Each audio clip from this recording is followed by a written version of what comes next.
There comes a time when most of us start thinking about and planning for our retirement. And a question often comes up: where should we retire? And many of you may be considering Northeast Tennessee. So today, Shad and I are going to talk about the pros and the cons and why so many people are choosing to move to Northeast Tennessee for retirement. So let's get started. Let's do it. Well, lately we have been chatting and talking about retirement, talking about it. And I think the reason is I'm eligible for Medicare next year. And it's kind of a mixed bag. I'm happy because I might save some money, and I'm sad because I've realized I'm getting kind of old. Well, I don't think we're ready to retire quite yet, but it did spark some conversations. And one of the other things we were talking about doing was going on a quick trip, a vacation in the middle of winter. And we got talking about what it would look like potentially to even retire in certain areas that might be visiting for vacation. And so that kind of got us on this path of talking about retirement. And then, in the end, just like when we did when I moved down here over 10 years ago, I put a pros and cons list together, and it just ended up drawing us back here. So this is what we're going to talk about today is why. Yeah, it always brings us back to Northeast Tennessee. We look at the usual suspects, Florida, South Carolina, and so on, but it brings us back to Northeast Tennessee because Northeast Tennessee has so much to offer. And one of the big things is the financial and cost of living. When you're retiring, you kind of want to make your money last to the end, So Northeast Tennessee, first of all, has no state income tax. Yeah, I think we're fourth in the country in tax burden on its citizens, the lowest tax burden on its citizens. So overall, the tax structure and just the cost of living in general is just fantastic here. And obviously is one of the main reasons that people consider Northeast Tennessee is the cost of living, for sure. Yeah, and then we have reasonable property taxes. Our property taxes are very reasonable. I know our home prices have gone up some, like they have across the country. I think most home prices have doubled in 5 or 6 years. So of course your property taxes are going to go up. But actually Tennessee is ranked 8th in the country as having the lowest cost of living, and of course that includes the taxes. And then we have pretty good home prices, even though they've gone up compared to larger cities like over in California, Oregon, Washington State, up in New York. Even a lot of people from Texas and Florida are moving here. Another thing are the lower utility cost. We do have lower utilities, and everything from gallon of gas. The other day we were talking. I was talking to my mom, who still lives back in Indiana, and gas here was like $2.60, $2.69 a gallon, and it was $3.49 a gallon. And in Indiana, again, I talk about this over and over. It's just the Midwest. We're not talking California prices here, so. But even things like that, registering for your vehicles, Yep. It doesn't matter. Sometimes when you come from a different area of the country, the value of your car might impact your registration fees and stuff like that. It doesn't matter here. It doesn't matter if it's a $100,000 car or a $1,000 car, if it's brand new or 10 years old. It's what, $26, $29, something like that? I think it's $26. I read that. Yeah, maybe a full electric car is like $100, but otherwise it's $26. I lived out over 30 years ago in Arizona, and I had a very nice car. It was $300 or $400 to register the car. I mean, that's over 30 years ago. That's a lot of money. Yep. So, we have a lot of savings. There is one downside that some people mention is the higher sales tax.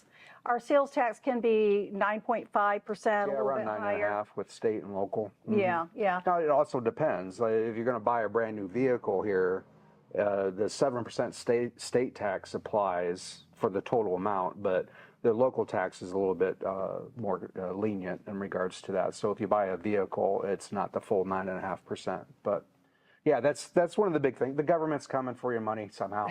That's for sure. But it's still very reasonable to live here. Yeah. Another reason that we are drawn back to Northeast Tennessee is the weather. Yeah. the 4 moderate seasons. So Yeah, I'm a 4 season guy. I am. I always will be. Spring and fall are my 2 favorite times. If you're gonna pin me down and ask which ones are your favorite, and that was one of the things we got talking about by moving somewhere else or retiring somewhere else altogether. Was say, for instance, we retire in Florida. Well, that's great in the winter, but I'm not big on that heat in the summer, and that's one of the reasons people from Florida even move here to begin with is just the oppressive heat of the summer and the storms and whatnot. But really, it's the heat in Florida and places like Texas that they talk about a lot, and when they want to move here. well, and then you have the winters. You may be coming from up north. We're both from the Midwest, Michigan, Indiana, and as you're getting older, you're probably not wanting to shovel yourself out to go anywhere, and you start getting worried about slipping and falling and things like that. So we'll have a few icy days in the winter. Our winters are only about 3 months long, but we're not dealing with the snow. People ask, should I bring my snowblower? I'm like, well, you can bring it, but I don't think you're going to use it much. You might use it once a year, once every other year. People around here, we really like when it snows. It's beautiful. It absolutely is. And what's great about it is temperature-wise, it normally gets up warm enough every day that it should melt later that day, the next day, things of that nature. So it doesn't linger around forever, but it's very beautiful when it snows. So people like that in the wintertime for sure. Yeah, and you could have snow and then 65 degrees the next day. We've seen that. But some cons maybe about the weather, and this is going to be each person's own preference. I've mentioned this in other videos. After living in Fort Lauderdale for 15 years, I don't like cold weather. So there is a time in the middle of our 3-month winter that I would like to get away for a 2-week vacation or something like that, someplace warm and toasty. So that would be the downside for me, but I love to have some snow in winter. I love the 4 seasons, so I can deal with that. We can always go rent an Airbnb or something in January or February. And to me, the winter doesn't bother me at all here. It's generally it's still 40s, 50s, even in January, February, most days. So if I can still golf in 55 degrees or whatnot, I'm going to be out there doing something like that. Can't do that up north for the most part. So the biggest issue for me when it comes to weather is it does tend to rain here quite a bit. Now, it doesn't ruin our days, all days, every day kind of a thing. But the Appalachian Mountains are temperate rainforest altogether. So it's green. It's very green around here because of the amount of rain that we get. So that kind of leads to another thing that we love here is the beauty. When you have that rain, you have those beautiful green rolling hills, the Appalachian Mountains, the rivers, the streams, the lakes, the historic towns that have, they're quaint and beautiful. So the beauty is a big thing. I mean, you want to live someplace beautiful in your final days. Yeah, I mean, there's a lot of areas of the country that are beautiful, but when you put them all together, the weather, the cost of living and all that other stuff, you just put it all together with that included is just a big bonus. But also, I can't get enough of it. I'm from the Midwest. It's flat. We got corn and cows.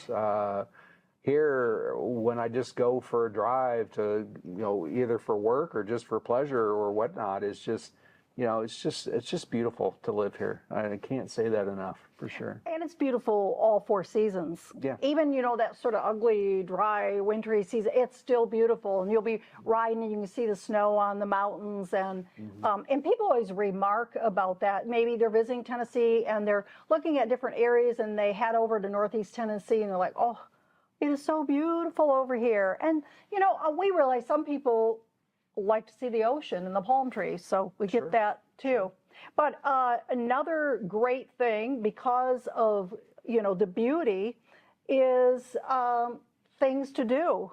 Because of the rivers and the lakes and the mountains, you have just every kind of outdoor activity. I wrote a couple down here: hiking, biking, camping, fishing, whitewater rafting, kayaking, golf, baseball, soccer, football, pickleball. They love football here. Pickleball, that's a big thing. We got the pickleball courts. especially for retirement. I know a lot of retirees do that. Shooting ranges, four-wheeling, horseback riding. You can ski. There's a couple places you can go where you can go ski. You can ski a couple different directions here. Yeah, Snow ski. over in North Carolina, about an hour and a half away, we have some ski. Yeah, so you could do, if you're into the snow sports, you could do that in the winter. And, you know, then if you're not so outdoorsy, we do have culture here, arts and culture, yes. We have art galleries, murals, beautiful statues, all different kinds of classes, you know, quilting, painting, pottery classes, dance, theaters where you can watch plays or go to musicals, all different types of festivals, especially because we have all these historic towns, so they have stuff all year long. They don't have one festival, they have multiple festivals throughout the year. Yeah. Lots of shopping. You got your big box stores, you got your mom and pop stuff, your little boutiques. You got really a lot, and a lot more is coming in. Restaurants, wow, we're just seeing more and more restaurants in every town open up, and coffee shops and breweries, and I think we have a really good selection of restaurants. I really do. I talk about that a lot as far as ethnic restaurants and different varieties. I think we've got quite a bit, and I'm really happy about that. Yeah. And I always say, I've lived in a lot of larger towns. You kind of go to the same 5 places all the time anyways. I mean, most of the time, let's face it, you're going to get your 5 favorites and kind of stick with those and order the same thing off the menu. So another thing that's important to us, and I'm sure would be important to many of you, would be healthcare and senior services. We have a lot of people ask about that. You know, if we retire, we have to start thinking about when we might need a little bit of assistance. And our hospitals, we have quite a few in the area. Johnson City Medical Center, Franklin Woods, Niswonger Children's Hospital, James H. Quillen VA Hospital, the MedTech Corridor. Those are all just in Johnson City. There's multiple other hospitals in the area. Johnson City Medical is what the one of 6 primary, one of 6 level 1 trauma centers, and we have the second number, highest number of primary care providers in Tennessee. And, yeah, that's a big deal, I think, too. You know, we talk about that is, you know, sometimes depending on your specialist that you need to see or whatever you need to see in your medical situation, we might not have everything here, but we do have a big variety of specialists in the area. I don't know why I can't say that word. Well, and we do. I mean, cardiology, orthopedics, cancer treatment, rehabilitation, it goes on and on. I will say, you know, as we've gotten older, we've needed a few doctors here and there, and we have not had a problem. Really not, I've never felt like a shortage of doctors. One con, and you'll see it some in social media, would be about Ballad Health. It's sort of, how would you explain it? Sort of. Well, we had two hospital companies here that merged into one, Ballad Health now, so it's like a monopoly for the hospital system here. But I can say, you know, that I unfortunately had an emergency situation not too long ago that I had to go to the hospital. I had to stay there for a week, and overall the care was fantastic, from the surgeons to the nurses to everyone that I came across. The medical side of things was great. You know what the worst thing was? My insurance company. And that's probably pretty typical. And that's pretty typical. Who watching this video can relate to that? So that was my only issue out of everything that I had to go through recently. You know, because you hear it on both sides, but I think that no matter where you live, there's going to be people that love the medical care and people that hate it. And I don't think that's going to change no matter where you live. Well, and I've seen some complaints about emergency room care, you know, the timeliness of it. And we talked about this in our video, exciting changes, you know, coming to Johnson City earlier this year. in Johnson City Medical Center, their emergency room is being like doubled in Yeah. size, Yeah. and extra cancer treatment and robotics and all that. So I think we'll just, where there's been some downfalls, you're going to see some improvements. I know some people are used to living closer to places like Mayo Clinic and the big, so you would have to drive maybe to University of Tennessee, or for instance, we went to Vanderbilt this last year, and I have to say that just for a second opinion on something, and they were like, you know what, we think your doctors are doing exactly what they should do. So that was good to hear. Absolutely. So we've had a good experience, but we do understand that can vary. The other thing is, we mentioned is senior services. Oh, yeah. And I just wrote a few notes. We have assisted living centers, memory care communities, senior centers. The Jonesboro one, I know there's several beautiful ones in the area. The Jonesboro Senior Center is absolutely beautiful, and most of them have like fitness, arts, education, game rooms, meals, and social activities. And there are services like My Ride Tennessee. There's volunteers giving people rides to doctor's appointments and stuff. Meals on Wheels, Visiting Angels, and seniors helping seniors. Those are just a few of the services. Yeah. And we have like every other community around in the country, nursing care centers and assisted living centers and stuff like that. But that kind of also leads into the next category. Yeah. Right. Yeah. Well, we're kind of going to mention about pro is the slower pace of life. And sense of community. And I think that means a lot to people as you're retiring. Knowing your neighbors. We know our neighbors, many of our neighbors, and that's not uncommon here. People helping, whether just opening a door, taking your cart. The other day, I passed by the funeral home, and there was a large funeral there, and everyone was slowing down out of respect. That just, that means a lot.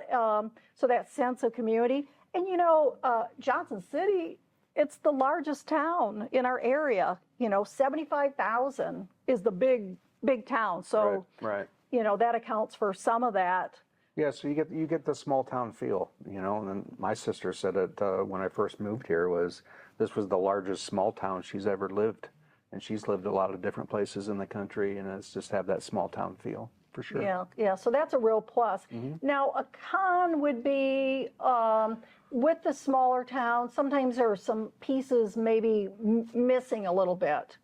And do you want to talk about that, a few things? Well, that's what I was kind of trying to lead into from the senior services side of things was, so one of the things that we were looking at when we were thinking about going on vacation in the winter was some senior communities in places like in Florida, like places like the Villages, if you've ever heard of that, these over 55 communities that, the reason I'm drawn to that was because I'm a big golfer. I like to golf, and they got 60, 70 golf courses there, and you ride around in your golf cart to go to restaurants and shopping and stuff. And so that's very enticing to me. We don't have anything like that here. We don't have anything like that. No, we don't. But what we do have is typically what you might see in some other areas of the country where we have a couple minor over 55 communities. There's one up in Kingsport, around 100 units. They have another one coming soon. We just saw some notes on that's being developed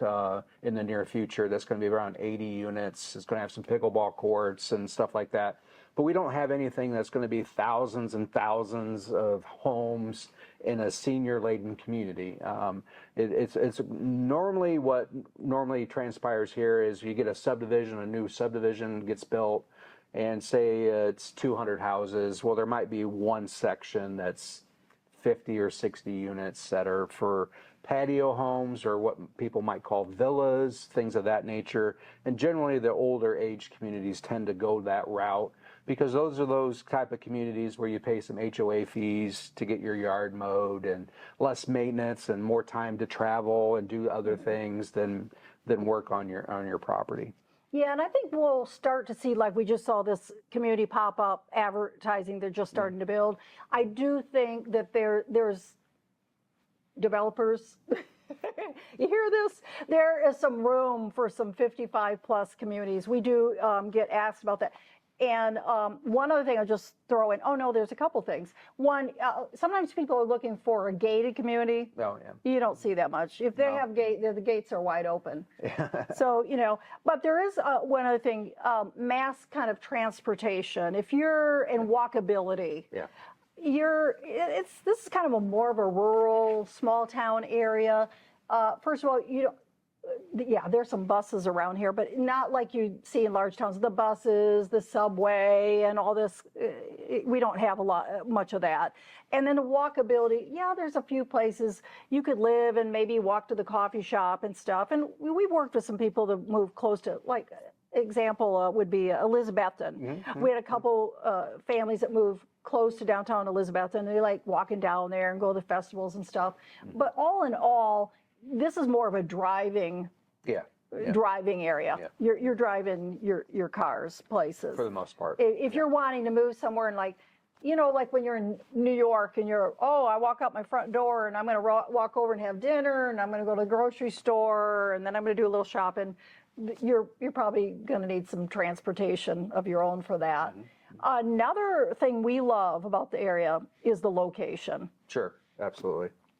Yeah, I mean, we talk about this a lot. And there's a nickname around here as well. It's called halfback country because a lot of people from the north move all the way to the south, figure out, a little too warm down there, and they come halfway back. So this is called halfback country as well. So, but, the location is, you have a lot of options to either fly or to drive from here for sure. But, yeah, you can go to a good part of the eastern part of the country in a day. For instance, I have family in Michigan, you have family in Indiana, so we can drive that if we want to.